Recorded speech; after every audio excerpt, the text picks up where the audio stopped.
Illiterate are the landlord, educated ones are the tenants. It's amazing. You will go and park 8 million naira car in a house and you are paying 1.5 million naira rent with master's degree, and your landlord doesn't have school cert. But he has more common sense than you do. Why? Because you hear them? You're driving a 80 million naira car, paying 1.5 million in rent, having master's degree or PhD. Your landlord, agro 6. Yes. Our brothers are not understanding the mechanics of money. Another factor that contributed to it. What soludo? Ndai horonere newspaper, Anambra State. Or your business people, because they are willing to walk the walk. Other is the Mariakuna main road in newspaper. King Ndigbo of South Korea in 1967 was selling newspaper on the street of Seoul, South Korea. From there, he morphs into opening up of Ndigbo Corporation. Before you know it, Ndigbo Corporation is all over the world, making almost $100 billion for South Korea. Started from selling on the street. But even in Africa, we want Lagos to look good, don't sell on the street. Well, even if you want to a little bit organize Lagos to look good, organize on it to look good, hawkers space. It is a filling station. A space there. Say, okay, the hawkers, na hawk anything, razor blade, anything in a hawk, maleba, when you drive for India, a Russia, I say, or not your razor blade, let's see, or drive off. It is a loudspeaker there and start giving them education. Basic business ethics and education. Hey, in a lesson, mother, gotta make sure. Double 5 cups or gotta know 5 cups. The reason why onye a master's degree, I rent from onye ejere school, onye ejere school is willing to get it dirty. Onye melundi newi, the water millionaire, one ejere school there. Innocent opened a small shop, 2x2 shop, motorcycle spoke brackets. From spoke brackets, so he started selling the horns and switches.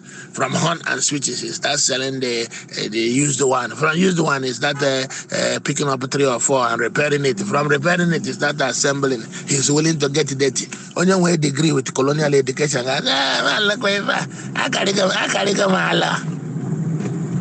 An office na table is Zushiego. But only a school, more only America. Because the Americans are training their students like on the day we are at school. In America, we can operate at a high level, Ojelo school, and he's willing to behave like Oyenewi. He's willing to get dirty. He's willing to sit with you on the top of a carry bag, PhD. Get now and only know the truck with the hello to check Karinaga from Yamu to the Lokoja. Moto maybe and also Walutapol, Masanana, dinner with you, PhD, food technology. That is why they are own operate at a high level frequency. If you if you give them American style education, how about Africa into 2? But you make a Nigerian colonial education, Obidi may fail Akara. I came to Nigeria, Chakatebenga, Kotakara, Horam, the Moma graduates, another one Nigerian Natch. I was looking for where to buy Akara, I know, see.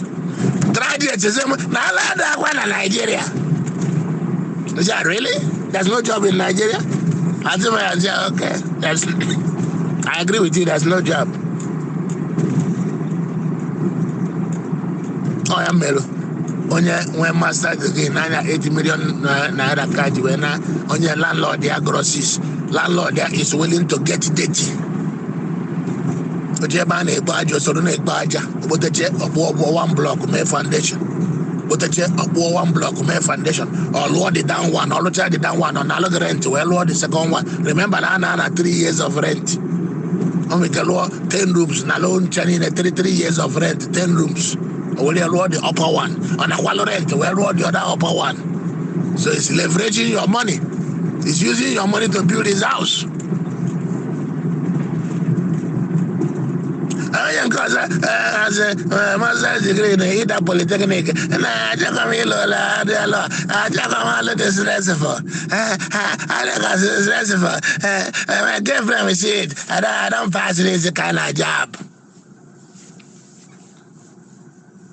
That's why he's poor.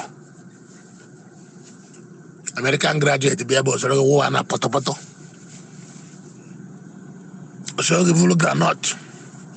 Now, Hocha. And I said, now you're so son or better. Now, I'll come out with a PhD in food technology. That's how they are trained. I can't get you can't have colonial education.